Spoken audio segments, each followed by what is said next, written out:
Breaking news, Arsenal have reached an agreement with William Saliba over a new 4-year contract. The 22-year-old had 12 months to go on his existing deal, but fresh terms will tie him down to until at least 2027. Amid strong interest from Premier League clubs and abroad as well, now the deal is at paperwork stage. Done, dusted, and confirmed by David Ornstein. Welcome back to Cossy's Arsenal podcast.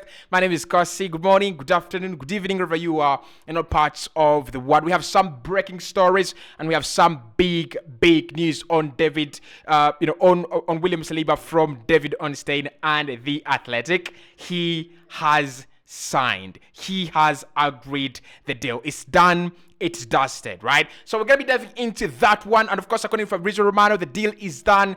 Martin Odegaard is the next player to sign his new deal at Arsenal. How are we feeling about this one? Of course, in the last video, I've just reported that the deal was very close. And we believe that today was the last day of talks. And indeed, it is. It's everything ironed out. Everything is dusted. Now, I do not have the details of the deal, but I'm going to be diving into the story as written by The Athletic, just reported a few seconds ago. Now, this is according to David Ornstein, who says that at the moment, Arsenal have agreed a new William Saliba contract until 2027.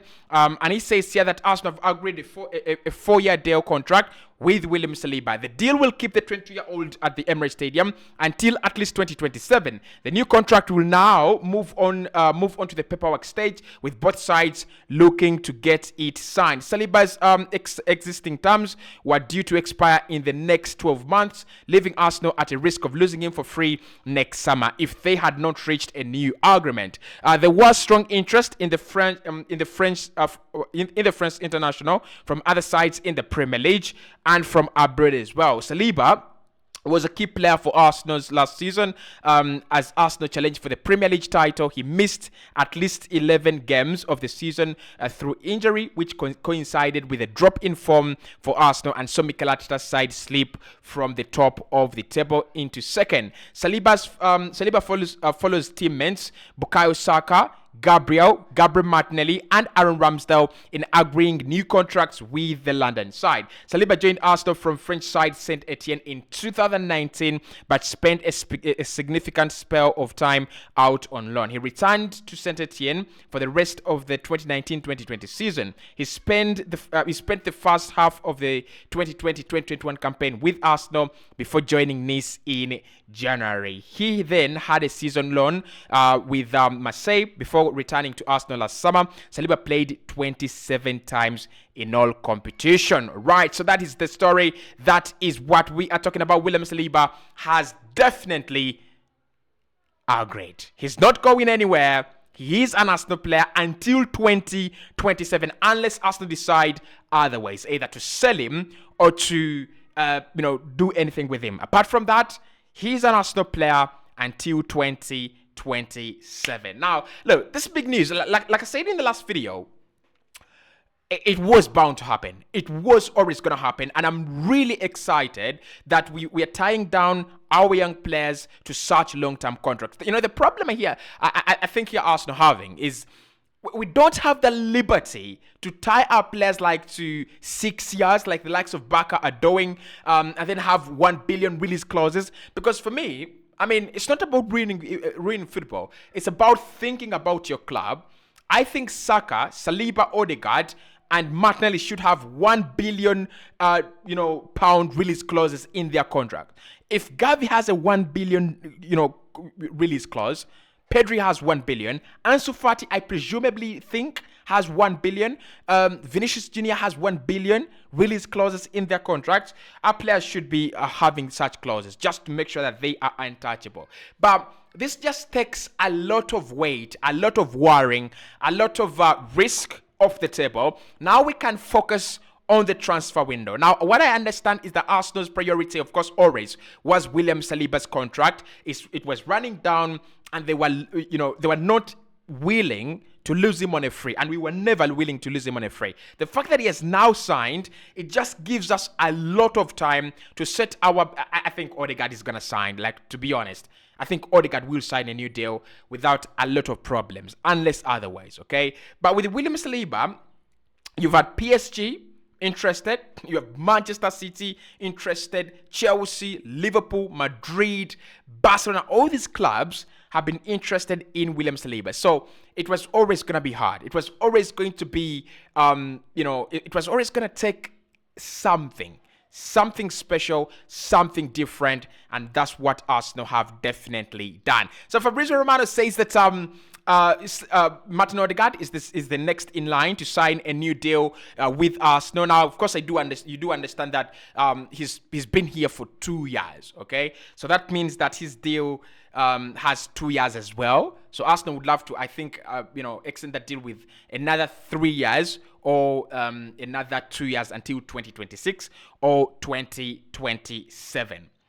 To put this into perspective for you, I think we've always talked about Saka as the star boy at Arsenal. We've always thought Saka is the is the prime player at Arsenal.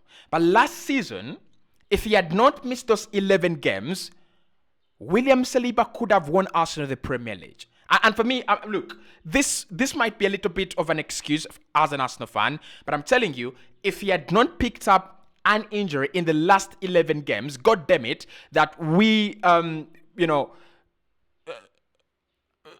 him the Europa League, we were out of the competition, he picked up an injury and missed 11 games of the campaign. We should have played Rob Holding and maybe Kivio, or Rob Holding and Gabriel. We should have played Rob Holding and Gabriel in that game. It could have been better. It could have gone much better, like really much better. So Arsenal dropping off in form, Arsenal losing the Premier League title, Arsenal losing out on, like, I think those last 33 points that we should have got, did we get like around 15, right? So us missing out on around 18 points just explains the importance of William Saliba. And it explains the importance of this contract. It's such a huge contract. It's such a huge statement, right? You see, Rice is a huge statement of intent. Caicedo is a huge statement of intent. But there is nothing bigger than signing William Saliba on a new deal. There is nothing bigger. Because for me, if Man United signed Kim Min-jae for 45 million euros, Saliba is much better than Kim Min-jae, and he's had a Premier League season, a full Premier League season. Okay, so he's solidified. He's become aware of the Premier League, and trust me, next seasons and the seasons to come, he's going to become much better. And of course, let's not forget, Saliba is only 19. He's only turning 20. Okay, so having a young centre back like William Saliba at 20 years of age, that's 10 years.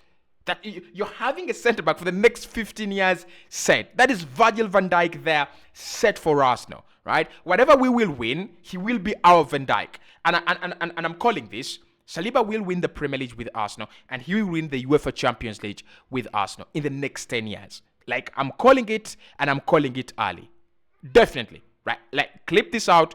He will win the Premier League, and he will win the UEFA Champions League with Arsenal. So for me, guys, I do not even care how much we are paying, how much we are giving him. It's a no-brainer. It's literally a no-brainer. All these players deserve new contracts. He's earned it. He's deserved it. And I'm really happy with him that he's not gone crazy with the links to PSG, with the links to Bayern. He's settled. He's cool. He's decided to go calm with a very, very cool head and said, this is the best place for me to be in the next 4 years. I'm going to stay here. And of course, if at one point in time, I want something different, I want to change, then I will go. Look, we've seen players like Milan Skriniar leave Inter Milan for PSG. Not because PSG is much better, because like Inter Milan do have a UEFA Champions final. He could potentially leave as a UEFA Champions League winner, going to a club in PSG that do not even have a clear definition of how to win the UEFA Champions League. So for me, William Saliba, big news. Really, really big news. So if Arsenal can also tie down Odegaard to a new deal, I think Odegaard is going to be our Kevin De Bruyne. He's going to be Arsenal's most important player. He's going to be the most feared player when you play Arsenal. I think right now opponents will have to disguise that, oh, Saka is such a quality player, but all of them know that the guy to stop at Arsenal is Martin Odegaard in midfield. And the problem with Odegaard is he's just like Kevin De Bruyne. It's so hard to stop. He will drop down in midfield, pick up that ball, run with it, and then he's very lethal in the final third, especially with with creating chances and now scoring goals. 15 in one campaign, 9 penalty goals, 15 non-penalty goals in a campaign for the Norwegian. So again, if we can get our captain to sign that new deal until 2028, 2027, it's going to be massively huge, massively better. Of course, Saka's already signed his new deal. We did talk about the terms of that deal, which many people actually disagree with, especially rival fans. But for me, after looking into the details of that deal, I think it's all right. Saka has signed a new deal until 2027 as well. And he's going to be earning 300,000, but the fixed fee of that is 175,000. I think 195,000. So literally, he's not earning of course, he's earning a lot of money, but it's not astronomical. It's not 300. Okay, it's not 250.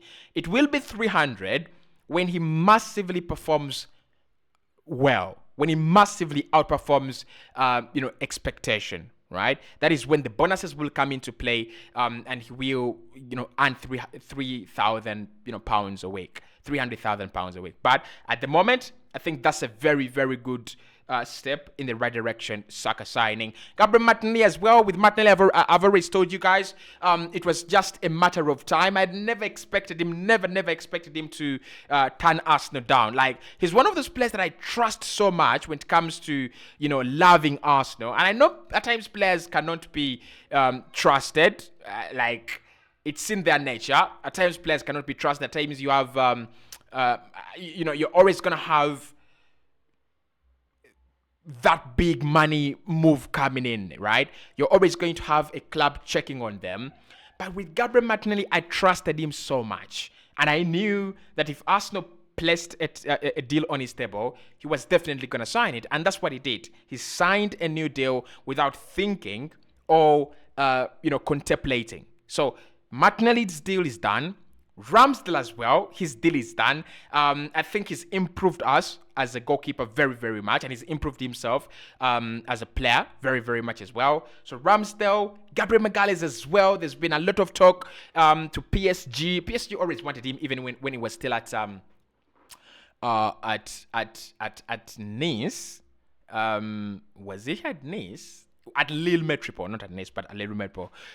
They always wanted him, but I think Arsenal just keep on proving every single season that we got the right centre-back, we got the right man, and he also just keeps on proving that he's happy at Arsenal. Like, the Brazilian is so happy at Arsenal. It's quite unfair that he didn't get a World Cup call-up, but I think he will get it very, very soon. He's going to get international call-ups very, very soon, and trust me, he's going to be a formidable centre-back for Brazil. He's now playing in a ball-playing side, with Arsenal and Mikel Arteta. And of course, Brazil being that, flair country, flair nation, they will love ball-playing centre-backs. They will love players that are, centre-backs that are comfortable on the ball. So they have a very, very quality asset at Arsenal here.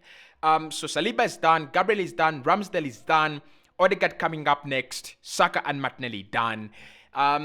Reece Nelson also as well. The deal is agreed. The deal is already in place, and Edin Ketia signed last season. So there are no.